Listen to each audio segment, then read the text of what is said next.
some financial astrology for 2026. And a lot of people do like to look forward, and I think that's the absolute best way to use financial astrology. I'm of the thought it's not really much use to us when it hits from a planning portfolio perspective. I'd like to work with about a year in advance. A lot of people are like, when is this next big financial crash coming? I think we've really just had corrections, deep corrections, but a correction is not a crash. There is some astrology that I'm going to show you in advance to help you prepare. In July, I've been looking at this for a very long time, and the picture is starting to come together. We can see when the market should be affected. The story is not so easy from an astrology perspective to know exactly what that is. However, there is this aspect in 2026 in July, around the 20th. It does involve Jupiter and Pluto. Anyone that follows my work, I really believe these planets are one of the most important. And I'll show you something relevant as I'm recording this in about April 2025 to sort of give you another bit of picture how these planets work together. And we're going to have Jupiter and Pluto opposition in the sky. They're two big planets and that they revolve around banking. And they're going to create what we call an opposition, which is a hard transit. They're screaming at each other here. And it is my thought that we are going to see something in July. Is it a big crash? I really don't know, but these two planets are big enough. My thoughts are it's banking related because Jupiter and Pluto are nearly always banking. Now, what I did is some people may have seen my work using the midpoint method. And I was inspired to have a look at Saturn and Pluto because Saturn and Pluto is what we call the bankruptcy midpoint.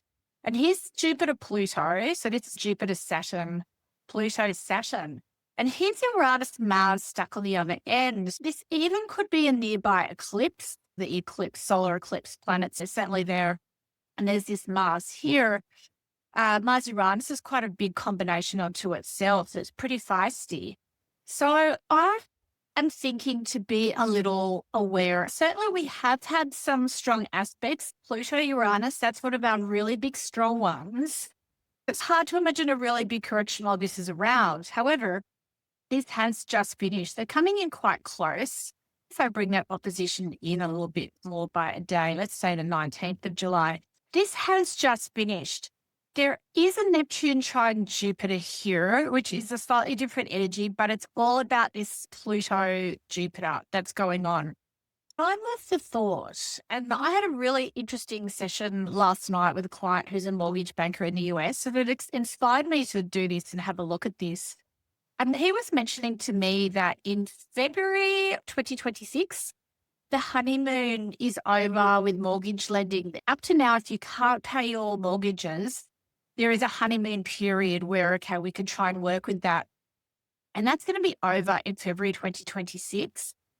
And I can't help but wonder if this is going to play into that. To show you the strengths of Jupiter Pluto, I will show you something on the chart.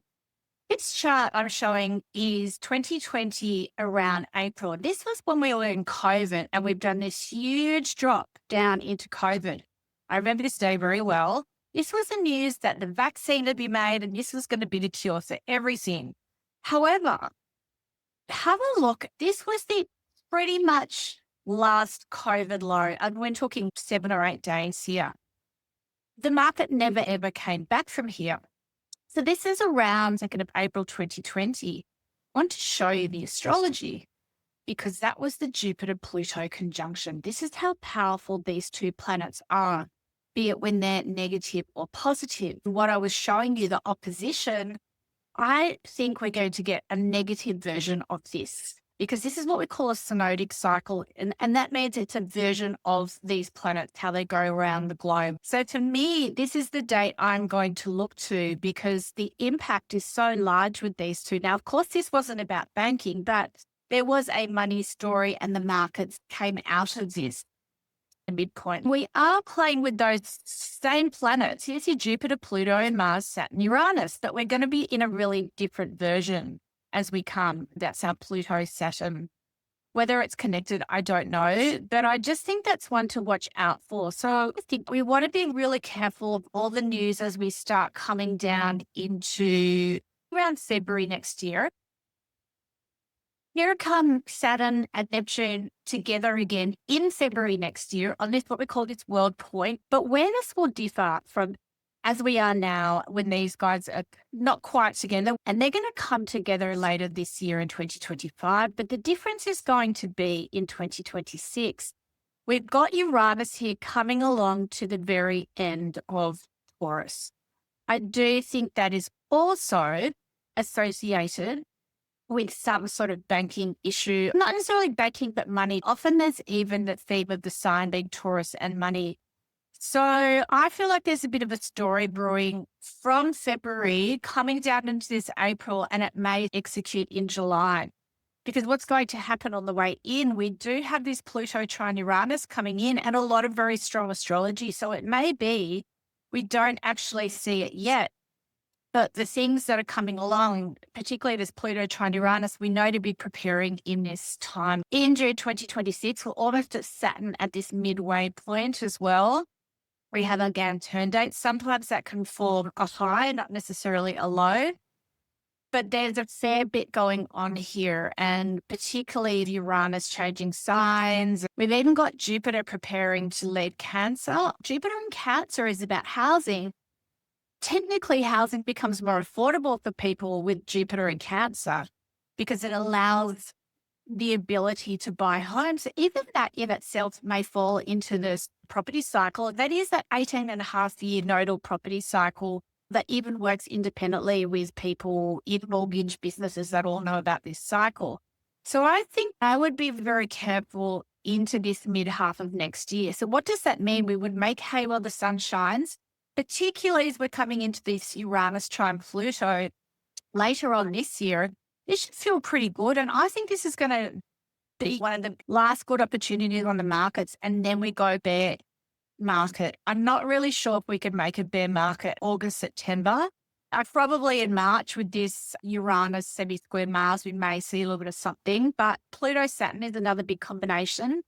And Pluto is not really playing up here. And I feel that maybe it's going to hold that along, but we're going to come into it into this July. So that's just a little bit of something I'm looking at, because every client says to me, when's the next big crash?